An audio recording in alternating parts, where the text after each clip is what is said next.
வெங்காயம், ஒரு தக்காளி, இஞ்சி பூண்டு, இந்த காரத்துக்கு கொஞ்சம் மிளகாத்தூள் போட்டு இது இந்த ப்ரெட்டில் இது பண்ணி இதை துருவி எல்லாத்தையும் அரைச்சி முட்டையை போட்டு நல்லா 2 முட்டையை போட்டு நல்லா கலக்கி வச்சுருக்கேன்.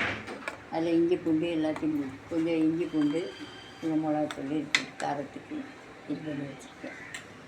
ஒரு குடமிளகா, ஒரு வெங்காயம், ஒரு தக்காளி, இது எல்லாத்தையும் இது பண்ணி முட்டையை போட்டு இது பண்ணி வச்சு இந்த ப்ரெட்டில் கொஞ்சம் கொஞ்சமாக எடுத்து வச்சு இதுக்கு மேலே வச்சு இப்படி